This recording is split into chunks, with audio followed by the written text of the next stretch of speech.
Assalamualaikum warahmatullahi wabarakatuh. Bismillahirrahmanirrahim. Nahmaduka ya ghafuru ya syakuru. Mashalli wa sallim barik ala sayyidina maulana Muhammadin wa ala alihi wa sahbihi asma'in nama ba'du. Saya pernah dicium sama orang miskin yang akut, miskin betul. Itu tak ajarin, Anda ini lebih hebat ketimbang orang-orang kaya. Misalnya gini, misalnya ada komunitas rektor atau kiai besar. Saya ini kata orang banyak termasuk kiai besar. Mungkin kalau pinjam uang itu karena mau beli mobil, aksesoris mobil, karena kita kiai tok atau rektor atau orang-orang tok. Kalau sesama orang miskin itu pinjem-pinjemannya itu urusan beras, itu urusan nyawa. Tren mana? Menyelamatkan nyawa sama aksesoris mobil. Nyawa. Jadi pahala kamu pasti lebih besar. Itu senengnya jadi orang miskin terus keterusan sampai sekarang. Itu, lo coba kalau menteri sama menteri, rektor sama rektor, kira-kira pinjamannya apa Pak Arso? Kan kalau mau beli mobil atau mau umroh VIP, pokoknya yang keren-keren. Kalau orang miskin pinjam karena apa? Makan kan? Beras kan? Makanya kalau yang sedang miskin monggo lah, kalau ingin teruskan. Maksud saya Islam tuh seenak itu. Islam tuh segampang itu. Sudahlah yang sedang miskin ya keren. Karena sekali sosial tuh urusannya apa? Nyawa. Tapi kalau miskin semua ya Indonesia bisa tutup kan. Ya sudah yang kaya-kaya itu saya menyelamatkan Indonesia karena bayar pajak yang menjadikan Indonesia berjalan. Tapi ya dipakai yang benar. Nah, begitu seterusnya. Ada kiai miskin cerita ke kita. Terus enak jenengan alim, terus punya santri banyak, bisa ngajar di mana-mana. Saya bilang, hebat kamu. Dia hidup di daerah tertinggal. Itu yang diajarkan kan hanya tauhid. Kan nggak mungkin desa tertinggal baca fikih perbandingan madhab. Kan nggak mungkin. Kalau yang kayak Pak Fajar, Pak Sadali kan nggak mungkin. Fikih perbandingan apa? Madhab. Menyorot madhab dunia. Gaya engke-engke itu kan nggak mungkin. Tapi pertanyaannya, yang menyelamatkan masuk surga itu tauhid apa perbandingan madhab? Tauhid. Ini hanya mengajarkan fardu kifayah, sunat-sunat. Ini Anda mengajarkan fardu ain. Surganya dulu kamu. Oh terus senangnya jadi kayak gitu. Karena yang diajarkan apa? Tauhid. Sementara kita yang gaya-gaya ini. Ajarkan perbandingan apa? Ada studi banding ke Al-Azhar kemana-mana. Ini enggak, tauhid. Dari orang nyembah pohon jadi nyembah Allah Ta'ala. Keren enggak? Keren. Jadi terus kayak gitu sama saya senangnya bukan karena tak bela. Tapi ada yang agak kurang ajar tanya saya. Kalau itu hebat kenapa Gus gak mau jadi kayak gitu? Waduh. Wah ya repot kalau pertanyaan. Terus tak jawab, kalau saya jadi kayak gitu, kamu ngangsu ilmu dari mana coba? Ya dari jenengan, ya kalau sama gobloknya ada bisa. Ya sudah, Gus aja yang jadi kayak besar. Maksud saya, ya sudahlah kita begini seperti yang saya ajarkan di sini, saya sarankan. Supaya orang itu tahu. Ini namanya diroyah, apa? Makanya kata Imam Ghazali itu, kalau kamu ingin sopan gampang, melihat anak kecil, wa aqallu minni dzamban, dia dosanya lebih kecil. Karena masih kecil kan, tentu secara dosa enggak banyak. Kalau melihat orang yang tua, wa aktsaru minni ibadatan, dia tentu ibadahnya lebih banyak, karena umurnya lebih banyak. Sehingga terus semua orang lain tuh di depan kita itu hebat. Ya semua orang lain, sama misalnya Pak, ini rektor, Pak Fathul Wahid rektor. Tanggung jawabnya lebih banyak, berarti pahalanya lebih banyak. Tapi sama, ketika melihat Nyon Sewu, melihat pegawainya yang secara lahir di bawahnya, ini tanggung jawabnya enggak banyak, pasti salahnya juga enggak. Itu yang diajarkan Rasulullah SAW, sehingga enak. Tapi kalau kita melihat orang lain selalu salahnya, itu pecundang. Allah saja tidak seperti itu kan, amal baik ya ada khairan, amal buruk ya ada saron, semuanya dilihat oleh Allah Subhanahu wa Ta'ala. Saya itu punya teman Gus, agak beling, agak seenaknya. Dulu miskin. Wah itu seenaknya betul. Kayak kenal Tuhan sudah. Tak tanya, kenapa kamu seenaknya? 1 bulan tuh labanya bisa 200 juta sampai 500, sampai 1 miliar. Saya itu Gus, setelah duha itu perkembangannya bagus. Sholat duha itu. Saya pernah miskin, kan kata, ingka rizki fisama, wa ingka ana qalilan, ya kalau fisama fa'anzilu, terus wa ingka ana qalilan fakasirhu, kalau sedikit perbanyak. Ini trennya sudah benar semua. Nah, Wa ingkana apa ya haroman fatohiru. Kalau haram yang kau sucikan. Makanya saya seenaknya kalau kolilan sudah fakasiru paling trennya yang nggak bener juga fatohiru kata Mas. Dia yakin kalau yang nggak bener-bener sudah disucikan Allah karena yang lain-lain sudah dari miskin sudah kaya kolilan sudah fakasiru paling yang haroman juga sudah fatohiru gitu. Tak tanya, lah kamu kok tahu? Polanya sudah ada Gus karena sang kolilan. Kamu sembrono sama Tuhan kok begitu kan? Tapi apapun itu seneng saya. Seneng saya sering salah teh, makanya saya mohon yang sekarang miskin sedang miskin itu ya ndak usah nyesal banget-banget. Kalau ingin kaya monggo lah, namanya orang juga ingin. Tapi Anda harus bangga. Sosial antar kalian adalah urusan nyawa dan itu pahalanya luar biasa. Supaya kita, nah yang kaya-kaya juga boleh GR lah karena pembayar pajak. Dan itu bisa menyelamatkan apa? Indonesia Raya. Begitu seterusnya. Itu yang diajarkan Nabi antawadhu hatta la yabghiya ahadun ala ahadin. Kamu semua harus tawadhu sehingga antar kalian tidak saling tidak sopan, tidak saling liar, tidak saling mendolimi. Termasuk tadi sikap gak jelas tadi. Orang dolim yang sekarang dolim bisa saja tobat, yang sekarang soleh bisa saja nanti. Semuanya tuh mungkin. Kita diajari ya muqallibal qulub tsabbit qalbi ala dini. Jadi keliru kalau kita dalam banyak hal harus tegas gak mesti. Al halalu bayyinun wal haramu bayyinun. Tapi ada wa bainahuma umurun mustabihat. Ada yang wilayahnya itu abu-abu. Misalnya ada perempuan cantik misalnya contoh paling gampang. Kalau kamu ajari secara serius kamu bisa aja tergoda jadi fitnah. Jadi kalau orang soleh gak berani ngajarin kemudian digunakan orang fasik malah menjadi orang nakal kita juga tanggung jawab. Kamu mau tegas gimana? Wilayahnya sama-sama mungkin. Wilayahnya sama-sama mungkin. Yang dekat pejabat mungkin terkontaminasi KKN. Tapi kalau pejabat gak dekati orang soleh, punya perilaku yang gak soleh, yang repot juga Indonesia kan. Nah hal-hal seperti itu kita tidak perlu ngambil sikap. Maksudnya gak usah ngambil sikap, ya kita buktikan kalau milih satu madhab, kita buktikan semuanya lebih baik, semuanya lebih bermanfaat, semuanya lebih berperadaban.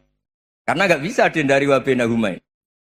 Termasuk nyuwun sewu saya mohon maaf sama mulai Pak Harso, Pak Lutfi sampai Pak Fathul Wahid.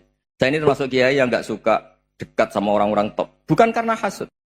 Memang konstitusi kiai harus gitu lah tamud dan na'inaika. Kenal orang lebih tinggi itu kan resiko. Misalnya saya kiai desa, mungkin punya keri tua sudah seneng, punya kijang tua sudah seneng. Gara-gara kenal Pak Wahid naik Kempri, waduh kok saya kalah itu. Kenal orang itu kan resiko. Mungkin dosen-dosen sini kalau kenal saya di Rembang juga resiko. Di sini gak ada cium tangan, melihat saya dosen, wah gak enak jadi dosen. Jadi memang harus dibatasin. Sekiranya mungkin orang itu karena latamud dan apa ainaika ilham kamu jangan sering melihat orang lain yang mungkin secara lahir dapat nikmat yang lebih tinggi timbang Anda. Kalau kamu nggak bisa ngelola hati Anda bisa hasut, Anda bisa dengki. Paling tidak Anda bisa ada syukur. Saya itu sering didolani pejabat. Juga sering melihat pejabat di TV-TV. Naik mobil aja ada yang naikkan. Bahkan kalau wudhu itu anduk aja ada yang bawa. Itu kalau yang nggak kuat, weh naik jadi pejabat. Ya makanya terus konstitusi kiai itu mengatur sudahlah mata kamu itu kamu batasin. Jangan melihat sesuatu yang potensi ya, potensi menjadikan Anda tidak apa syukur. Jadi saya mohon ini memang konstitusi saya sebagai kiai jadi saya tapi di hati saya tetap akrab. Saya doakan semua untuk UI, untuk semua orang Indonesia kita doakan. Kita ingin semuanya tambah baik, tambah. Tadi katanya mau naik kelas ya. Kalau naik kelas dari rumah saya niatkan mari mengkaji diroyah. Diroyah itu melogikakan riwayat. Jadi misalnya kita sering dengar Rasulullah SAW sering ngendikan kalian masuk surga itu bukan hanya berdasar amal, tapi berdasar anugerah Allah Subhanahu wa Ta'ala. Oke, kita sepakat amal kita, perilaku kita, ibadah kita andaikan dikompensasi dengan nikmat yang Allah berikan tentu tidak seimbang. Untuk membayar itu saja sudah lunas. Jadi Anda semua tidak berhak masuk apa? Surga.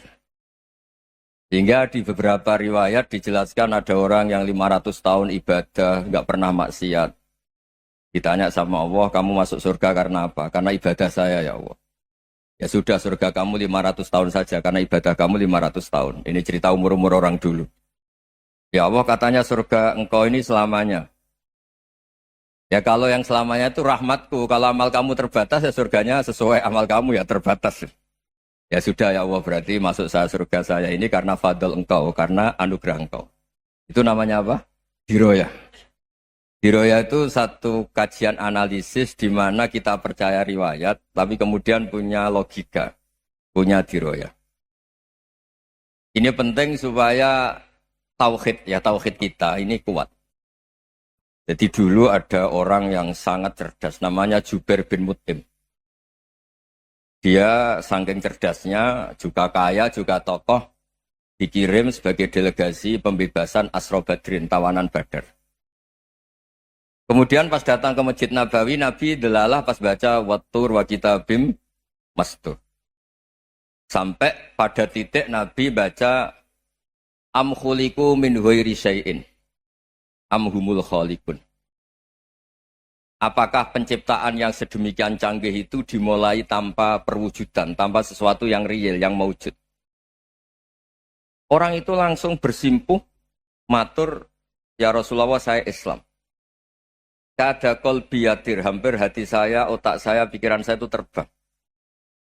Karena logika yang dibangun ateisme misalnya, kalau alam raya ini dimulai dari nihilisme, berarti logikanya apa?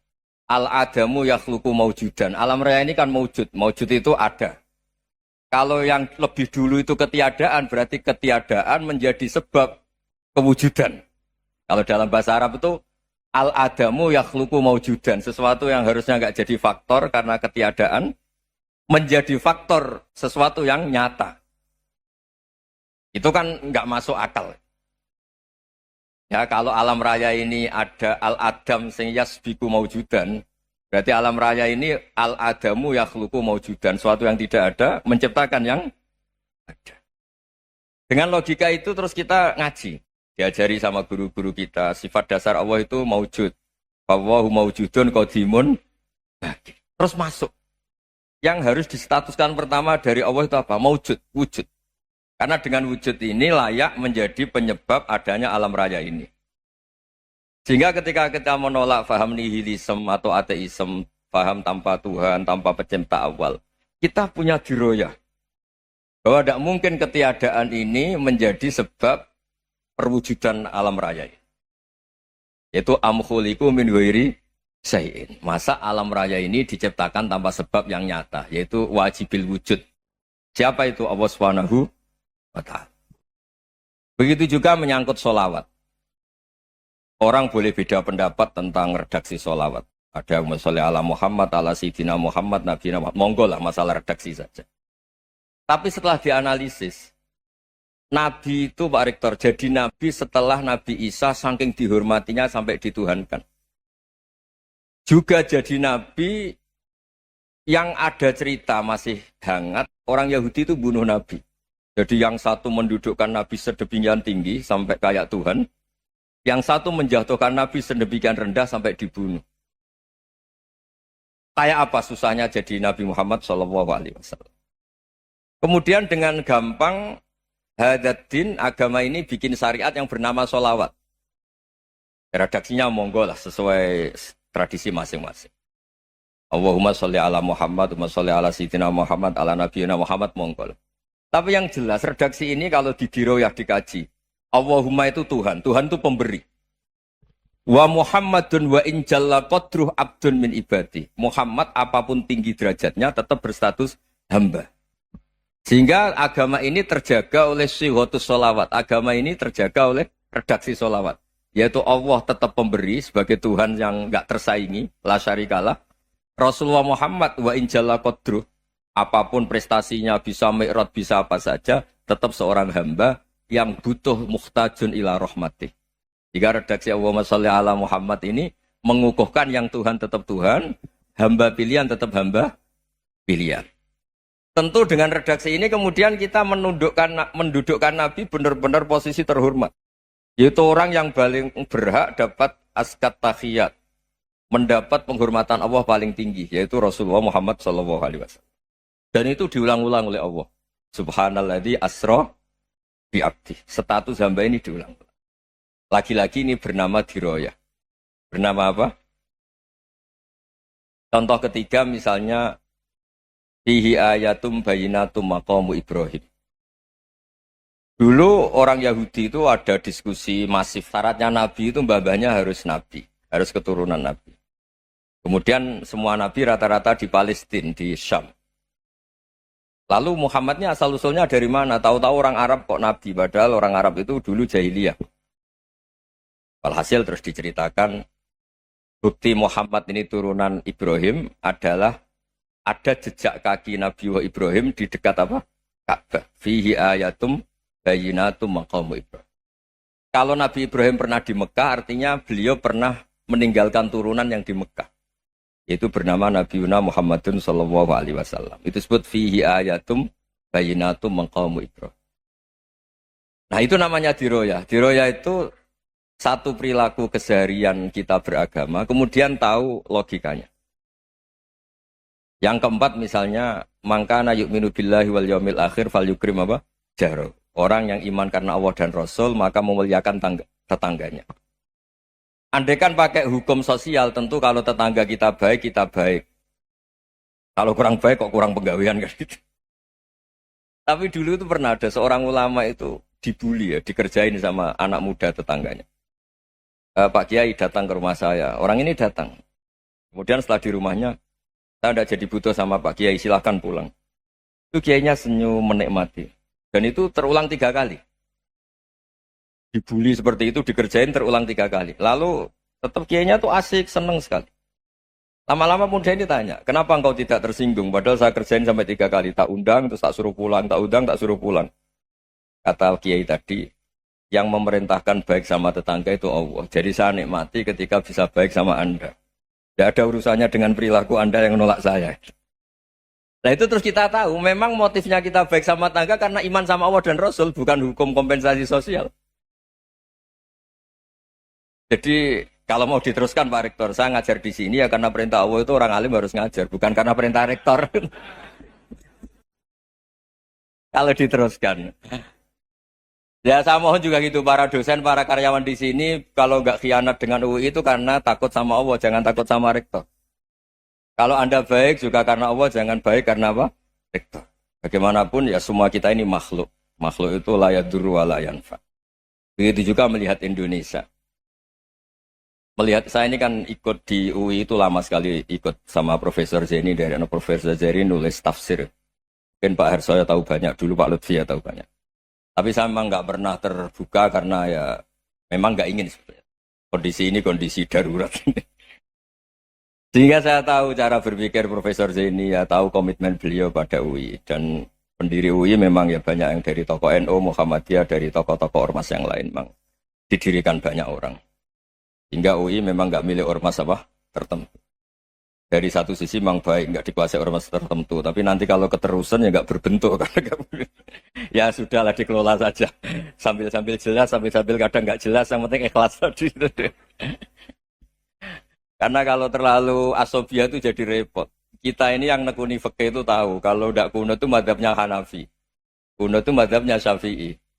Tahu-tahu seakan-akan Imam Syafi'i itu NU, Imam Abu Hanifah itu Muhammadiyah.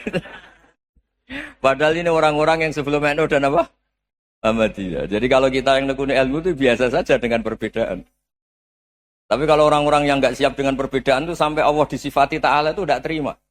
Padahal Ta'ala itu maknanya Maha Luhur, yang Maha Agung.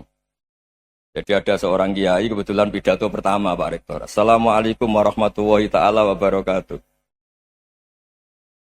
Di mubalik kedua ini nggak terima karena itu dianggap bid'ah ada ta'ala.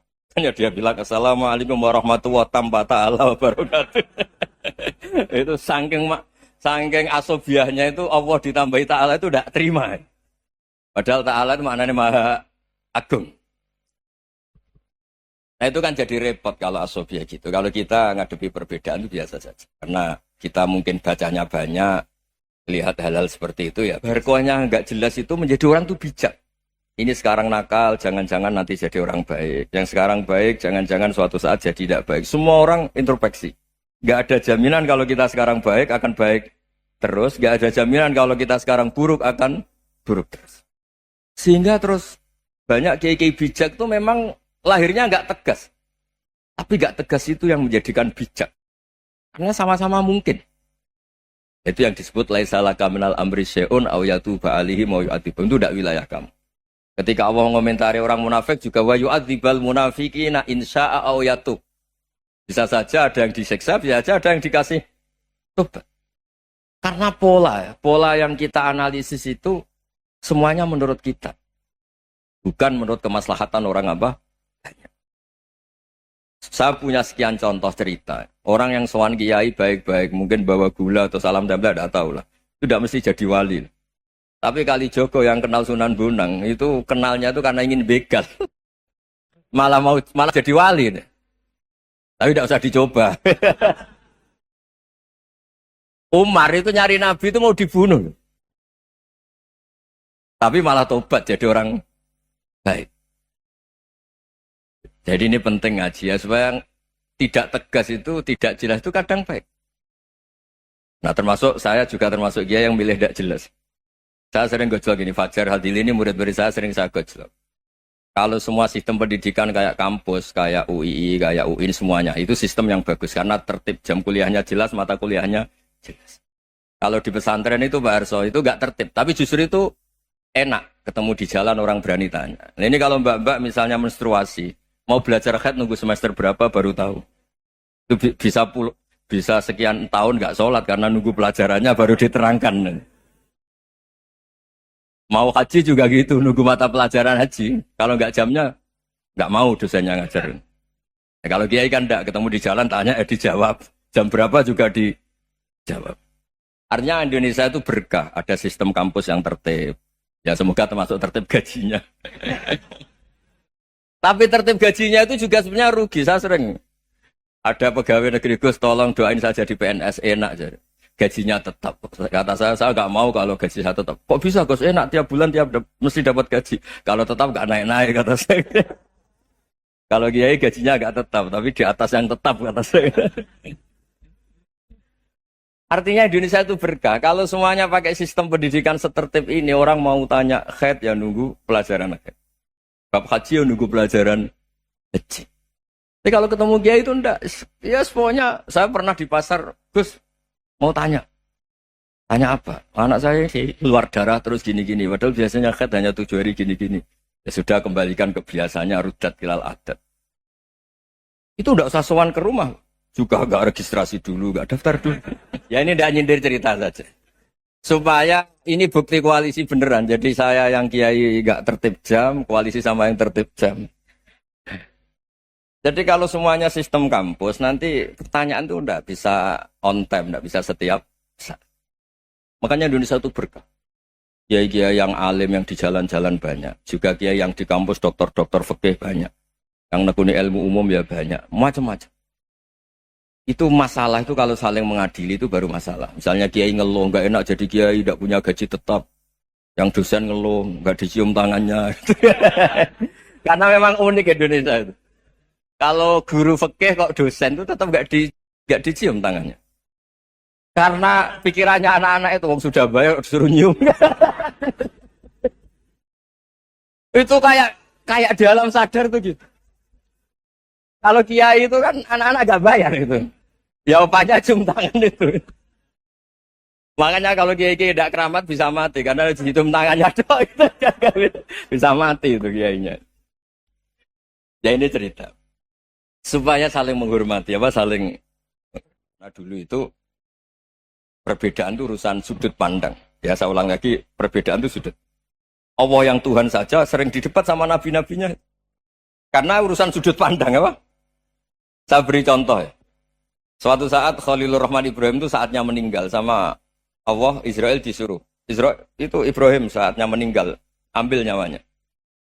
Setelah datang ke Ibrahim, ya Khalilur Rahman Ibrahim, saya disuruh nyabut nyawa Anda. Itu Israel dipaksa mikir sama Ibrahim. Hal ra'aita khalilan yumitu khalilah. Kamu tahu orang yang mencintai kemudian bunuh yang dicintai. Itu logika agak benar.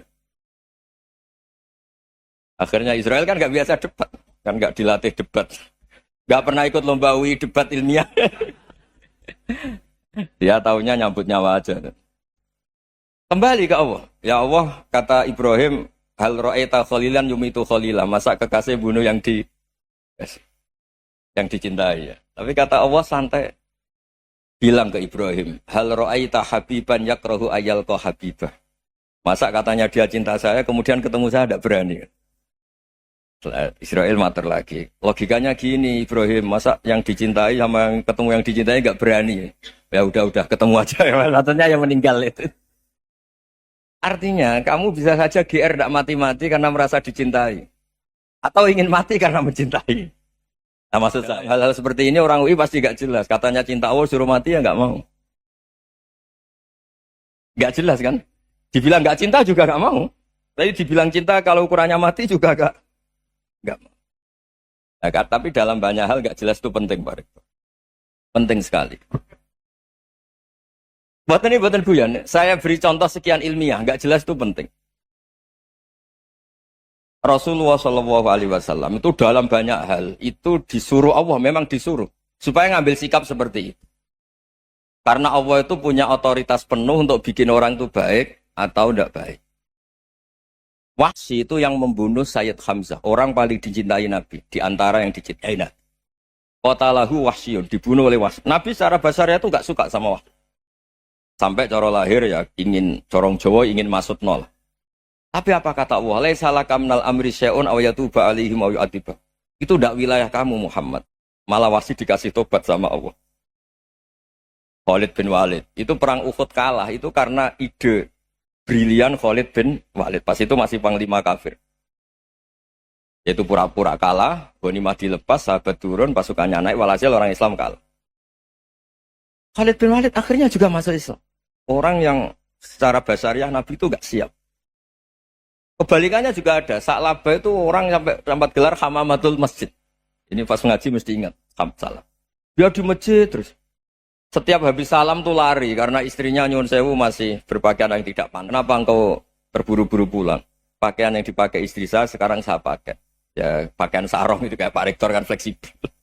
Ini khusus mau Ramadan. Tidak akan sarungan terus. Gak usah khawatir. Jadi ini tadi sudah perjanjian. Saya yang kiai celananan, beliau yang rektor pakai sarung. Jadi, iya. Supaya itu barter madhab. Tapi hanya sekali ini aja, bukan. Jadi jangan diharapkan ini jadi tontonan terus menerus. Dan ini barter madhab. Saya sama Profesor Kores juga sering gitu. Saya pakai sarung yang dihadiahi beliau pakai sarung yang dihadiahi saya. Memang itu tradisi Islam. Tahadau tahabu, kamu saling memberi hadiah maka kamu saling mencintai, bukan riswah, bukan riswah. Walhasil terus Sa'labah ini mbok saya didoakan Nabi supaya saya kaya, supaya tidak sering ganti-ganti pakaian seperti ini sama istri saya. Jangan-jangan kamu miskin itu lebih baik. Ngotot minta didoakan. Didoain Nabi kaya terus lama-lama ninggal sholat, ninggal jamaah. Itu Allah belum tersinggung. Yang mulai Allah tersinggung itu kan saya sering fatwa di mana-mana, sering memberi saran.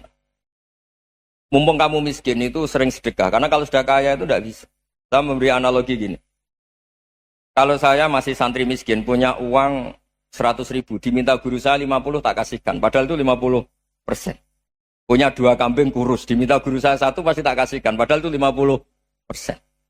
Jadi kalau punya sapi Brahman atau sapi limusin yang harganya itu 100 juta. Punya 2. Diminta 1 boleh enggak?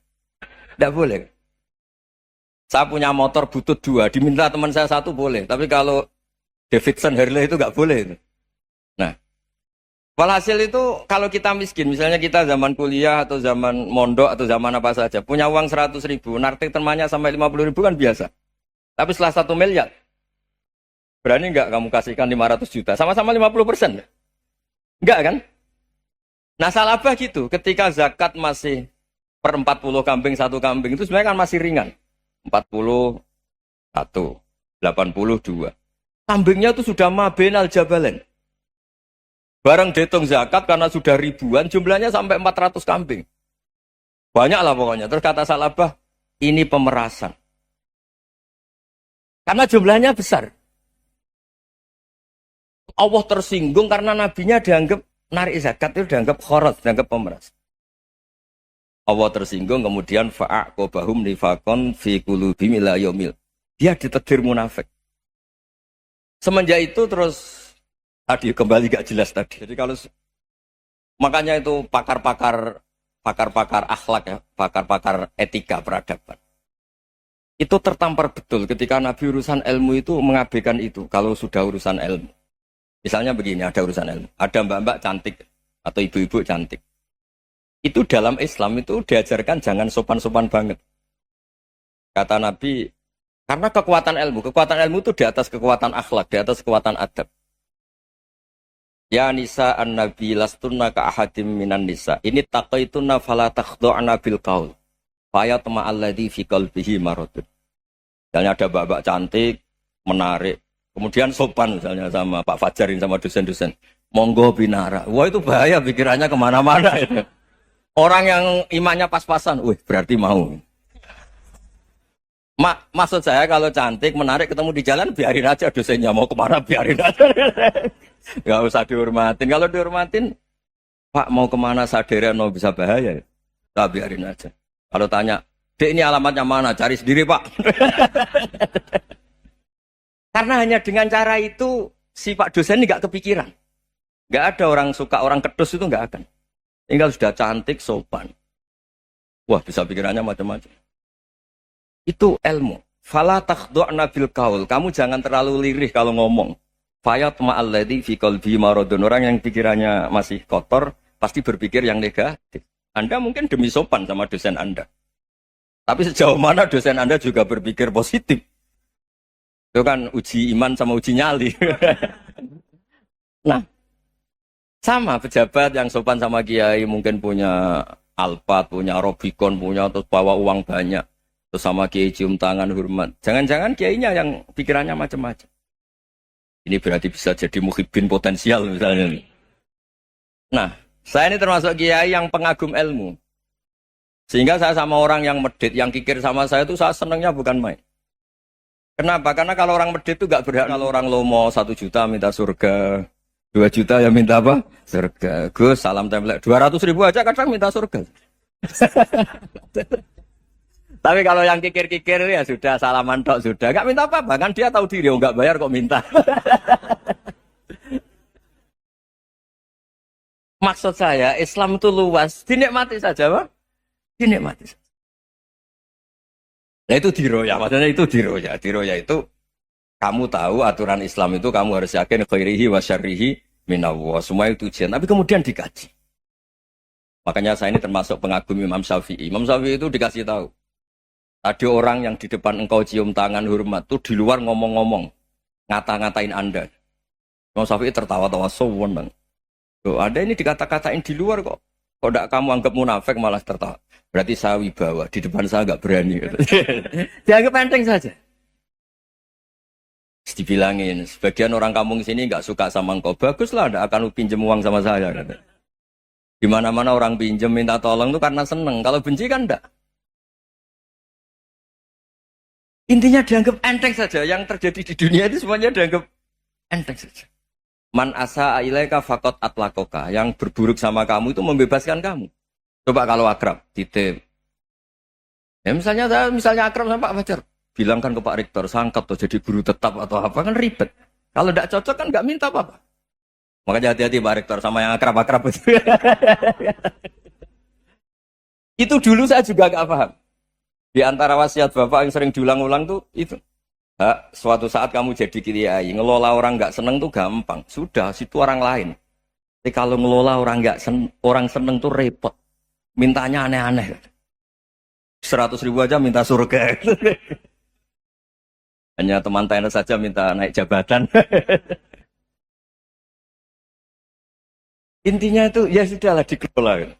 Yang seneng ya berkah, mungkin teman berjuang, teman diskusi. Yang nggak seneng ya berkah, karena ini tidak minta macam-macam, enggak seneng. Nah itu namanya diroya. Diroya itu satu kajian keilmuan yang menjadikan kita ini nyaman dengan riwayat-riwayat, panduan-panduan dari Rasulullah Shallallahu Alaihi Wasallam kayak tadi. Kenapa sih tentang baik sama tetangga, baik sama tamu? Hitung-hitungannya itu mangkana yu'minu billahi wal yaumil. Dulu kalau ngaji be santri-santri nggih ngoten nggih. Masalah utama kita sebagai wong salaf niku tradisi syukur itu ndak ada. Kula niku nganti sakniki niku kula pun bolak-balik matur teng santri-santri kula. Kowe anggere iso syukur ya santriku. Nek ora iso syukur donya akhirat rata aku santri.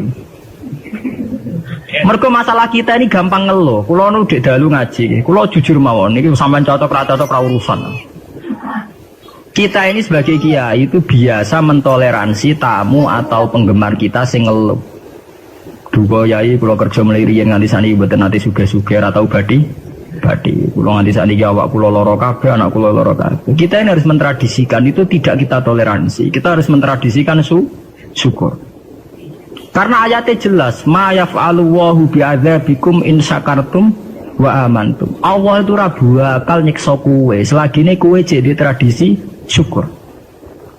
Kalau nggih nate melarat, kalau nggih nate susah, tapi kita sebagai orang mukmin itu harus berlatih syukur, harus dilatih terus. Bahkan ada ayat sing ekstrim, fattaqullaha la'allakum tashkurun. Kowe iku takwa nek menawa dadi wong syukur. Dadi takwa wis sak ngisore napa? Syukur. Dadi ana ayat istilah fattaqullaha la'allakum tashkurun. Kowe iku takwa nek menawa dadi wong syukur. Karena kalau ndak syukur tuh begitu. Kalau nate ngamuk tiyang gara-gara ngot. Sakniki repot kula Gus nak lunga-lunga lha piye? Kula sakniki dia anak cilik jenenge caci lak rewel. Tak kene. Lah misal nak anakmu repot, muga-muga anakmu dipateni pengiran. Kira-kira kowe ngiyah-ngiyah ta ora ngene. Wah, nak mati ngiyah-ngiyah tenan. Lah iya. Ki saiki dhisik ra ono anak kepenak. Jare nak dia anak cilik mari repot. Engko nak dipateni pengiran nang ngiyah. Ya, mbok ndak usah begitu. Duwe anak syukur karena itu pewaris kita. Kowe nak sumpah iso hiburan ngambil anak. Bahwa kita kadang ribet mergo ngurusi cawi apa ya itu kan basaria sekali kita ribet, tapi jangan ngeluh. Wah anak SD SMP saiki wis biaya akeh wae sekolah, SMP bayar, SMU bayar, kuliah bayar. Ya saiki anak merasa sekolah, ada kok ning dalan gelandangan. Kok ya kowe ngiyeh? Ngiyeh. Anak sekolah biaya ngiyeh. Kok gelandangan ngiyeh? Lah anak ngiyeh motor ya ngiyeh. Karena itu tadi sampai Quran ngeritik wa tul insanu bisyarri du'ahu bil khair. Kita ini mudah gegabah. Kowe ditokoi Gus Dur kecewa, ditokoi Basim kecewa, tokoi Pak Karno kecewa. Kowe milih tokoh sapa? Nokoi awam dhewe. Boyo kita yang jembar dada. Saya itu tidak pernah ngeritik SBY sebagai presiden. Kalau ngeritik ya dia punya kebijakan apa, saya ada cocok saya kritik, tapi saya sebut halnya apa. Di Presiden Soekarno dhisik wong ya kecewa, wong lengsere Pak Karno ya lewat demo saat inflasi 600 digit. Bulingnya Soekarno ya lewat demo. Nyatanya di Presiden Soeharto ya kecewa, ya dipecat lewat demo, lewat power people. Di Presiden Habibie ya kecewa, konang sedelo ae. Lagi Habibie urung luguh tenanan ya. Kinang pemilu, kowe iku presiden transisi. Lho geneman kok ngono. Jadi nang pemilu, kowe iku presiden transisi. Umumnya presiden nak dijamin konstitusi, iku ora ana presiden kok kon sedelo. Mau kon gawe persiapan pemilu. Mergo kowe presiden wis ngono dikai warning ambek mahasiswa ambek pakar-pakar. Kamu ndak boleh punya keputusan strategis karena kamu hanya presiden. Lah sesuk aku barang anggap kiai transisi. Ora oleh fatwa penting kiai transisi. Cangkem ora ono bare. Lho bareng diketi Gus Dur ya kecewa meneh dipecat. Nah Megawati urung sempat mecat wis leren dhewe mergo mok sedelo lah. Ora usah dipecat wis leren dhewe. Ya orang gampang kecewa itu merusak tatanan. Ambek NU kecewa, ambek Muhammadiyah kecewa. Ambek apa saja kecewa itu mental-mental kita harus mudah syukur. Bahkan ancaman Quran wa in syakartum la azidannakum. Kowe nak syukur tak tambahi. Wala in kafartum ora kok kowe nak kafir ora tak tambahi, nak ngono ringan. Jadi nak syukur ditambahi, nak ora syukur ora. Istilah Quran ekstrim wala in kafartum minna adzabi. Kowe nak kafir siksaku banget. Nah coba sekarang orang-orang sing stres, sing tadoyuk fiddin, sing ngrasa agama digawe repot. Wah setengah stres kabeh. Wangru tamu kiai kabeh dirasani, tokoh kabeh dirasani, fenomena sosial apa wae perempal kabeh salah. Lah kowe dhewe ku piye? Kowe ku salah ta ora dipikir. Man kula niku tetap setuju nggih, saya sebagai pribadi itu tetap milih NU atau Muhammadiyah. Nak partai wae milih sing gedhe. Ya sampean lah pemilih gede Golkar apa PDI apa sing gede-gede ora kertakoki partai apa sing gede ya. Ora masem wae sing gede. Ya bukan apa-apa, kita ini butuh stabilitas nggih, butuh mainstream, butuh sesuatu sing dimaklumi orang banyak. Karena aslul mungkar, saya sering baca tentang kitab-kitab hadis. Aslul mungkar artinya sesuatu yang asing. Al-ma'ruf artinya sesuatu yang sudah dikenal, yang tidak asing. Sebab itu kita ngikuti yang al-ma'ruf. Al-ma'ruf adalah sesuatu yang bisa jadi mainstream, yang umumnya wah. Ya kita mungkin tidak anti, ya. Kata misalnya NU ya banyak salahnya, Muhammadiyah banyak salahnya. Misalnya kamu kecewa, terus melok kelompok Ikhwanul Muslimin, atau melok kelompok FPI, atau melok kelompok sing aneh-aneh. Mungkin mereka benar dalam 1-2 hal yang mereka perjuangkan, mungkin benar. Tapi sebuah organisasi tentu tidak bisa mengacu hanya 1-2 hal. Misalnya FPI dalam hal nahi mungkar mungkin kita simpati. Tapi masa uripe organisasi itu kegiatannya nuduh itok. Lah kapan oleh mulang ikro, kapan oleh mulang ati. Organisasi ya butuh TPQ, TPA, butuh mulang ikro, butuh mulang kiro. Lah kapan oleh istighosah nabi dinon tutuk-tutukan misalnya.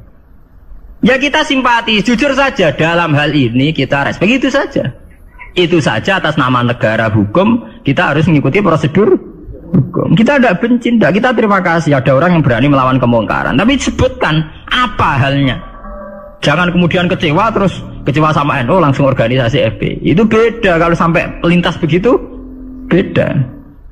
Mungkin sampean kecewa dengan kiai tapi sebutkan halnya. Mungkin kiai punya watak yang tidak benar dalam hal ekonomi. Umumnya wong sok jam 09.00 kerja dekne fatwa, terus fatwa mulai jam 09.00 sampai jam 4. Ora gonta-ganti ku piye, wong tamune ya gonta-ganti. Ya mungkin kita tidak cocok dari segi tradisi itu. Kula piyambak sebagai kiai mboten wonten. Kula mboten seneng ditamu jam 09.00 sampai jam 4. Biar orang punya tradisi kerja. Kalau nganggur jagongi ya seneng ya orang. Itu agak jahiliyah, nak diturutin apa? Jahiliyah. Faham ya? Saat ini jangan kula ajarnya. Pokoknya sampean harus berlatih syukur. Kalau tidak syukur itu tadi sampai pangeran ngancam wala in kafartu mina adzabin apa? Lasadid. Coba sampean pikir saja kalau tidak syukur nggih dalam hidup berbangsa nggih. Sekarang orang kelangenan paham Soekarnoisme. Padahal zaman Pak Karno dulu berangkatnya turunnya juga diturunkan karena kecewa. Pak Harto diturunkan karena kecewa. Ya kita kecewa itu udah ada selesainya. Sesuai kayak kecewa mbek bapak, kowe nganti kering ini ke bapak kering. Orang milih bapak ke. Kowe nganti dadi wong awam mergo bapak mra kiai, mergo bapak kiai ra Gus. Lah kok sing anake kiai gara-gara bapak kiai yo kering ini. Cara bapakku pengusaha aku juga agak ono bare. Sebab itu pangeran ngancam tenan, wal in kafartum inna azabin apa? Lah jadi. Ane kula meskipun kiai nom, saya itu penganut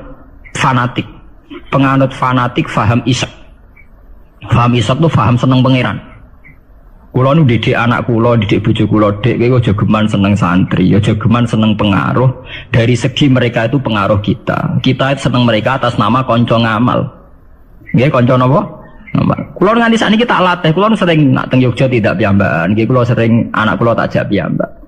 Melatih diri bahwa kita hanya bisa menikmati Allah karena nikmati santri atau pengaruh kok nang lengser kaya Gus Dur sing nyanati wa anak buah kabeh sing digedhekno kabeh nasibe wis ngene iku digedhek-gedhekno dhewe bareng gedhe do mencelat dhewe apa ora lara kaya kowe misale duwe santri bareng padha gedhe ndek pengaruh beda partai. Kiai ini kampanye P3, santri ini kampanye PKB atau walian kiai ini PKB, santri ini akhirnya adu fatwa ilmu ini manfaat orang anut aku ya mari dimenati loro. Nah aku betul apa-apa jadi kalau santri kalau partai ini aneh-aneh betul apa-apa agar gak PDS atau apa lah itu nah PDS mungkin rada kaget lu kok aneh partai kok damai apa sejahtera ya apa-apa atas nama kebangsaan apa-apa tapi atas nama santri kita jagal cung balik tapi tidak apa-apa atas nama kebangsaan apa. Ayo aja PKB, P3, PAN, PDIP itu kan ya masih lumayan. Ya itu tidak apa-apa, kamu harus siap. Karena dalam faham isek, ya sama tak warai ilmu tasawuf. Dalam faham isek, siksa terbesar bagi seorang mukmin itu anzi'a halawata munajati dari pengiran teng hadis qudsi. Anzi'a yen to njabut sapa ingsun Allah halawata munajati ing manise munajat ning ingsun. Jadi abot-abotnya siksa itu kalau kita sudah tidak merasa nyaman, tidak merasa asik munajat mbek pengiran. Sebab itu Rasulullah dawuh, "Dzaqatu amal iman man radiya billahi robba wa bil islami dina." Wong iso ngrasakno manise iman nek wis puas mbek pengiran. Lah puas itu dimulai dari tidak ngeluh dan gampang syukur. Nah, misalnya kayak kula mulang jenengan lho ra enak mulang jamaah santri enak dosen gajine jelas, sak jame jelas, nyai ra jelas. Salam templek kowe takono pira ra pantes. Nah, ngono ngeluh terus. Ngono nak dosen yang ngeluh. Bener nak dosen kowe enak gajine jelas, tapi loyalitasnya gak jelas. Nah, santri kan wani mati. Nah, mahasiswa masa wani mati demi dosane. Ngeluh pisan. Di bojo ayu ngeluh, ra enak di bojo ayu, rawan selingkuh, rawan disenengi wong. Mbok di bojo elek ra enak di bojo. Nah, ora ono bare. Mana bener pangeran diancam inna adzabin apa? Tersati. Dia angkat terkungkung terus oleh siksaku. Mergo ya mesti lho kula niku tenan. Kula niku sering dilapuri kalian kanca angkatan kula. Gus jenengan kiai kok puede kok ora di masalah. Lah piye nek di masalah? Misalnya ana sing ra seneng jenengan Gus ora cocok. Lha apa iku masalah? Nah sing ra cocok pangeran, aku dikandani Jibril iku lagi apa? Masalah. Nah ra cocok manusa ya ora masalah blas. Ya biasa mawon lho. Makom kula wis kok setijenar kabeh ora ana sing ana. Sing ana pangeran, ora masalah. Ya karena apa? Kalau saya ngeluh itu rawan tidak syukur. Nah, akhirnya kita ngeluh. Soalnya wanginya tenanan jebule wong ra cocok ngeluh itu yang repot. Mana gua pede mawon. Sulon ngaku madzhab Quran wa amma bi nikmati rabbika napa. Kalau ngalim ngaku ngalim di dhuwit ngaku napa? Di dhuwit. Ana ora di dhuwit malah meneng ae. Nang kula nu syukur. Pede kula yen pede. Kula nggih mantep kula mati nggih swarga. Kula mbek pangeran sing nyaman-nyaman ae. Ya bukan keangkuhan, memang begitu. Tuhan mengajarkan kita begitu. Anak indadzoni apa? Abdibi. Aku itu menurut penyangkaane kawula aku. Sehingga ana cerita nggih tenggene neraka niku wonten tiyang alim soleh. Dilebokno swarga. Ditakoki karo pangeran, "Kowe roh mlebu swarga ya kowe iki kula seneng ibadah, seneng apa? Wis mlebu neraka gak ngergane aku ya ada pangeran." Karena ngandalno amal. Niku wonten tiyang ra ndek amal apik blas. Dilebokno neraka, mbek pangeran divonis neraka. Bareng divonis neraka, wis kono ke mlebu neraka. Niku piye ambek mlengak. Lho napa kok mlengak jare pangeran? Oh, tak vonis sampai dieksklusif mlebu neraka kok mlengak. Saya tuh tidak pernah menduga ya Allah kalau sampean sesat di sini.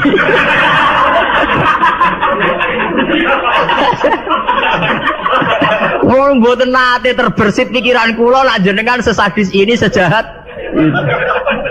Akhirnya pikiran dia wis swarga. Pikiran kula niku. Lho kula nggih, zaman rong pati ngalim lagi ndelalah niku. Seneng kula ngoten. Kula nganti sakniki nggih iki pede, jare wong cek kiai nom Jawa ora urusan kula. Kula kiai ning Yogya, ngomponakane sultan barang do ngaji kula ora urusan. Kula pede. Kula ditampani bupati pede cara kula. Bupati lagi pejabat cara pangeran, ngene pejabat cara pangeran ora pede mawon. Kula riyen ditawani pengurus NU teng Kragan teng Rembang. Mboten nderek pengurus NU Gus, ya jelas aku NU ora usah pengurus. Pengurusnya pangeran ngajarno ilmune napa? Pangeran. Dalam kitab-kitab begitu tuh banyak sekali cerita betapa pentingnya husnudzon kepada Allah. Sampai itu tadi, ketika Allah jelas-jelas ini vonis neraka melengak itu udah kecewa. Kecewa pangeran sing disangka ndak sesadis itu. Ma'adzun nubika ya Allah ila khairan. Saya itu tidak pernah ngira kalau jenengan akan langsung pangeran dibono swarga. Banyak cerita-cerita secara hadis qudsi begitu. Wonten tiyang sing ngregani posisine pangeran itu rata-rata masuk surga. Termasuk ceritane Kanjeng Nabi, ana rajulun min Bani Israil iku dilebokno swarga mergo wasiat, aku nak mati iku gerus ning bumi. Terus nek dadi abu sebarno ning laut. Ketika pangeran takok lho kowe nganti ngono asal usul iki. Asal kula sungkan mbek jenengan. Mergo ora tau ngamal apik. Lu mbek pangeran dilebokno swarga, ora gampang sungkan nganti ngono. Sungkan lho jenengan. Wong nafsiri mare wakhofata iku wedi, pas iku sungkan lho mbek jenengan niku. Mboten nate ngamal apik napa? Sungkan lho mbek jenengan. Pangeran dilebokno swarga. Anak idadoni napa? Abdi. Sampai Abdul bin Mas'ud itu ape mati niku ngomong do nangis muni. Kowe ora usah nangis ya aku mesti mlebu swarga. Ketika ditanya, "Kenapa sampean pede begitu?" Waqat qala Rasul la yamutan ahadukum illa wa huwa yusinu dzanna billah. Aja geman kowe iku mati kecuali dalam keadaan husnudzon mbek pengen. Kita harus yakin kalau dengan Allah itu baik-baik saja. Gunanya apa kita diajari bedina maca bismillahirrahmanirrahim. Nak ngono ki Qur'ane genti ya bismillah sadidil iqab ta apa ya. Itu kan ngapain dari dulu setiap ayat diwarai bismillahirrahmanirrahim. Rahman ya Rahman, Rahim ya Rahim. Artinya akeh welas, ya ora akeh siksa. Kulo nambah santri-santri sing ngelung tak dik. Lah nek kowe model kiai ngono lho apa kowe adek ngaji Ar-Rahman Ar-Rahim. Menisane bismillah ganti bismillah sadidil iqab, bismillah sariil hisab. Nah, kulo sering ditakoki. Lah jenengan apa rawat disalah? Ya ora, rawat biasa. Salah ibuan pangeran ben nyepura. Kewonten cerita tentang hikam nih. Dia cerita tentang hikam. Nasi bodoh ini buatan kula berarti hikam sing bodoh nih buatan kula. Wonten wali donga teng multazam. Multazam mak tempat mustajab. Karena dia wali masa donga juk bes juk dhuwit ya ora pantes. Wali kok njaluk apa? Dhuwit. Njaluk dunya. Dungane ya Allah, saya hanya minta satu hal. Gini ku kula slametno saking durakane jenengan. Dadi sak urip-urip kula mboten nate maksiat teng jawabe pangeran antik. Lah nek ngono sifat ghafur ku ora nganggur. Anane sifat nyepuro mergo ana salah. Lah nek ora tau salah sifat ghafur ku ora napa? Nganggur. Ya kita manfaatkan. Jawabe pangeran fa'ina adau ghufrani terus sifat ghafur ku tak ada kok. Endi? Jadi kita harus begitu, harus sunudon. Kita taat, kita tetap menjauhi zina, menjauhi maksiat. Kita taat, tapi karena sungkan bukan karena takut pangeran kok Hitler nak salah sidik nyiksa, nak salah sidik nendang tuh ndak. Kita tidak maksiat itu bukan karena takut Tuhan dengan artian bahwa Tuhan itu seneng nyoal, seneng kecangkeman, seneng ribet tuh ndak. Kita menghormati Tuhan sebagai posisi itu Tuhan. Jadi kita takwa krono menghormati posisinya pangeran, bukan karena kita takut pangeran kecangkeman. Senengane kok KPK sidik-sidik di audit, ndak usah begitu. Kita itu asik dengan Tuhan itu karena ngergani posisi pangeran. Kula wawah, kula wani sumpah, saya itu bayangkan andekan nyolong utawa zina.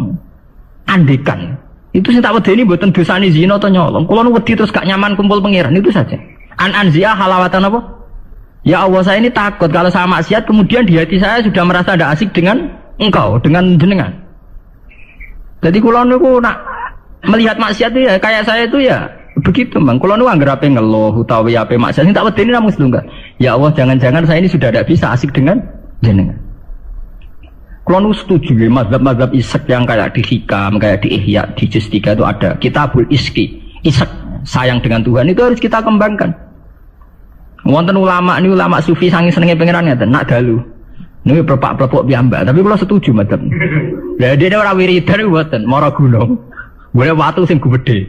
Lho niki tenan niku, mboten guyon. Ada kan wis ngadeg omongan perpak-perpok. Tapi wali dene. Dadi wali mergo perpak-perpok. Kalau ada agar tangis tengah apa tuh gak ngopi, gitu tuku kopi sing larang, ini SKP pokoknya sing larang. Ya gerban ini gak ngopi, kalau jarang tahajud gak ngopi, ya asik be pangeran. Badan itu ya sholat tak kadare gimpun dan. Kalau ini butuh dalil. Karena inti daripada munajat itu adalah atadzal billah, wa ta'annus billah, al istiqnas billah, wa nyaman dengan Tuhan. Seorang sufi itu kalau dia itu boleh watu sing gede terus ngadeg. Aina mulukul ardi fi hadhil ladza. Ndi enake dadi raja. Dekne ku janggal, ono jare raja kok enak numpak Mercy, presiden kok enak numpak Mercy, dipundhen bupati enak dadi wong sugih. Mergo kowe ora tau ngrasakno enake dadi wong mukmin nek mati pengen. Mestine kowe pede enake dadi wong mukmin. Enake nyaman mbek pangeran. Sampe delok teng ngene kitab-kitab kados teng taklim mutalim sekalipun ono cerita aina mulukul ardi fi hadhil ladza. Endi raja-raja enake ning ndi dadi raja, enake ning ndi dadi wong sugih. Ndak ngalahno nikmat kuwi iki. Lan kula mboten saged bayangno enake dadi kiai gedhe, kiai cilik mboten saged. Nggih bayangno enake wong seneng pangeran niku. Saya pernah punya kakak wakil bupati, saya kenal sama menteri. Tapi mboten nate kula ngrasa enak dadi menteri iki biasa mawon. Selagi aku cek seneng pangeran ya kowe enak titik. Makanya istilah Kanjeng Nabi dzaqatu mal iman man radiya bil robba. Iman itu harus ada rasanya. Mungkin kamu iman secara intelektual. Kayak santri-santri ya iman kabeh secara intelektual, tapi murni kering. Yaiku iman nak pangeran iku ana. Mergo dalil al alam mutaghayyir wa kullu mutaghayyir hadis wal hadis la mudda ayakuna min muhdis. Iku jenenge iman kering. Pokoke dene ana pangeran percaya mergo alam mutaghayyir. Nak mutaghayyir iku barang hadis. Nah hadis buta Nabi tidak pernah mengajarkan begitu. Iman itu harus sampai dzaqatul mal iman, harus ada rasanya. Lah rasanya iman dimulai sangka nyaman mbek pengiran radhiya billahi napa? Robban. Sebab itu Quran diulang-ulang. Walladzina amanu asyaddu hubbal lillah. Kalau wis mukmin tenan ku nyaman dengan Tuhan. Sebab itu tengene surat Al-Bayyinah nggih ngoten, nyeritakno wong mukmin sing khairul bariyah. Innalladzina amanu wa amilus solihati ulaika hum khairul bariyah. Ditutup napa? Radhiyallahu anhum wa radu an. Terus dzalika liman khasyiya napa? Rabb. Orang yang takut posisi Tuhannya. Ini sing disebut wa amma man khafa maqama rabbih wa nahan nafsa anil. Orang yang takut posisi Tuhan, sehingga karena takut posisi Tuhan ini kemudian mereka wa nahan nafsa anil. Jadi gampangane orang maksiat itu mergo sungkan pangeran. Orang mergo wedi neraka. Nah itu harus kita latih, ya, kita latih. Meskipun gak usah wiridan mau kayak ulama sing pelepak-pelepuk ning dhuwur watu. Nah, jare sarai ngeten, jare sarai. Kenapa kok milih watu? Jare raja iku nasike mergo lungguh ning kursi dhuwur, liyane ning ngisor. Anak ngono ora iso ke munggah gunung gak liyane ning ngisor. Dadi ya dielmoni, disyariati rene. Jare sarai iku cerita. Kenapa milih dhuwur gunung? Mergo dadi raja iso mlepuk rak kursine dhuwur iso didang didik. Lah ngono kowe ora iso munggah gunung terus didang didik. Nah tapi kok edan, kok edan lah. Lah kowe tomak ambek keadaane raja edan. Kalau ukuran edan tidak rasional, misalnya ngene. Lah tapi didang-diding dhewean kok wong edan, Gus. Lah kowe tomak ning kenikmatane presiden, tomak ning kenikmatane wong sugih ku ya edan. Karena apa? Kamu ingin sesuatu yang tidak milik kamu, itu ya tidak rasional. Wong kowe ra ngombe es kok kepengin seger itu ya tidak rasional. Tidak rasional kan ya edan padha. Padha-padha edan sing nikmat to. Padha-padha edan. Makanya diaran al-majrun fillah atau dengan kitab saya itu berjalan jadab. Dia sudah ketarik sama pangeran majdzubin. Karena sama-sama edan kan.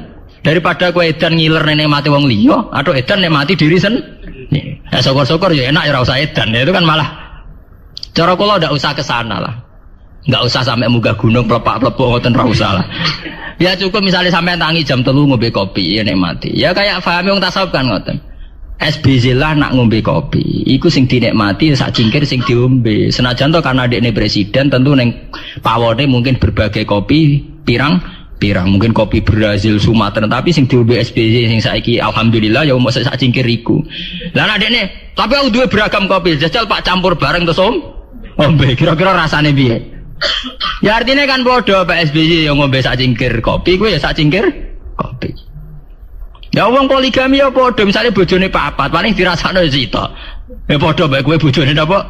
Sita. Mulane cara wong tasawuf berasem sak gudang, sing mbok pangan ya sak piring. Apa nak berasem sak gudang ngenteni nikmat mbok entekno sak gudang. Itu penting ya, kearifan begini untuk melatih kita supaya tetap syukur. Kan saat ini penyakitnya, mulane kula usul ya, para kiai itu jangan terlatih mentoleransi umat sing ngeluh. Selama ini dalihnya kan ya namanya umat ya kita apa ya kita apa dengarkan kita apa murah bener dirungokno itu dididik. Kula sering wonten tamu riyen sering kula jadi tamu sakniki mun kapok mergo tak amuk tenan. Riyen kula sering jadi tamu. Bagus kula dadi kiai kapan sumpek terus wis perkara ekonomi, perkara pengaruh ngeten. Pancen ngalim mrung tutup kamen. Ya tak amuk ngoten. Maksudnya piye? Ya kowe ku urung ngimani radhiyallahu anhu maradu'an. Ciri utama wong apik mikir diridani pangeran ta ora. Ki pikiranmu diridani manusa ta ora. Lha iku sing maksud ngaji mrung tutup. Berarti kalau salah ibu itu salah. Jelas apa? Nah misalnya ana sing ngeluh, kula niku Gus urip kula lara kabeh ora tau di dhuwit. Mesti ra di dhuwit kowe tok. Ora di dhuwit ya pirang. Sebenarnya dhuwit penting di pangeran. Nah, penting pangeran ya wis kowe jadi pangeran wis to. Soal di dhuwit ya biasa, ya ora di dhuwit ya golek tapi ora usah ngeluh. Ya biasa saja. Masalahnya itu tadi, kita ini termasuk kehilangan banyak energi. Itu karena sering ngeluh. Sebab itu pangeran sampai ngendikan wa amma bi ni'mati rabbika apa?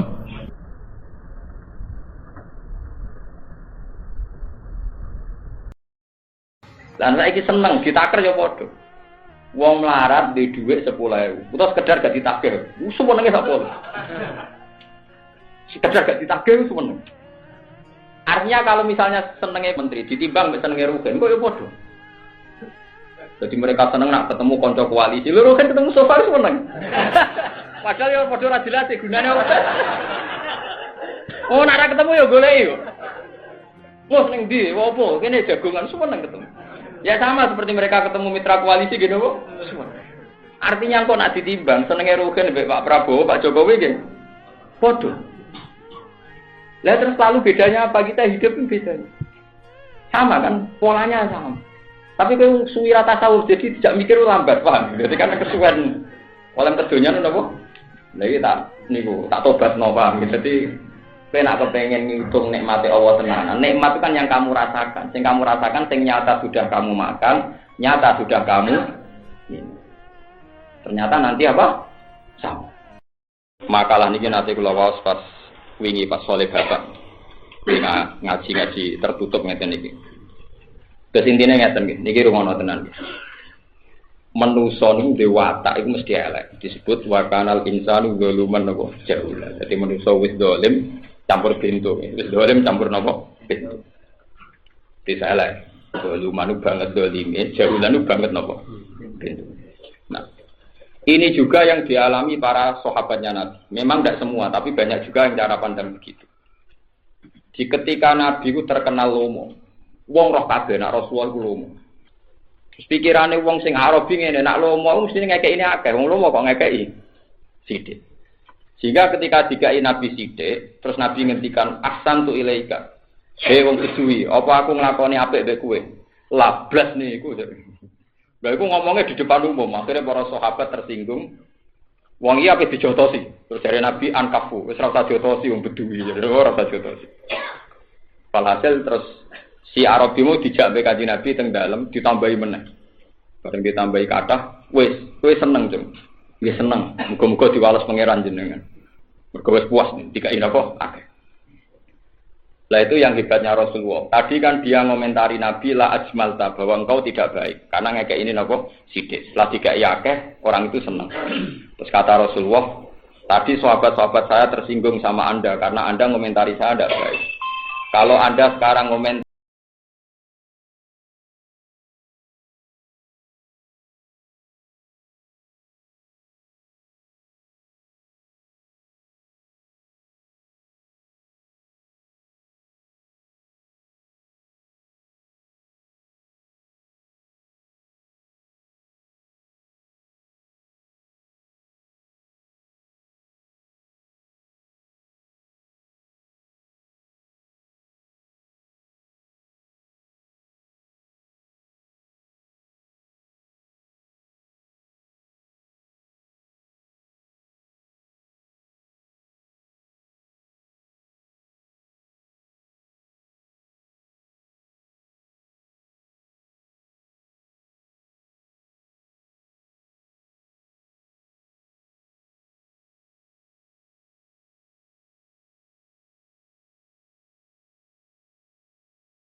Wassalamualaikum.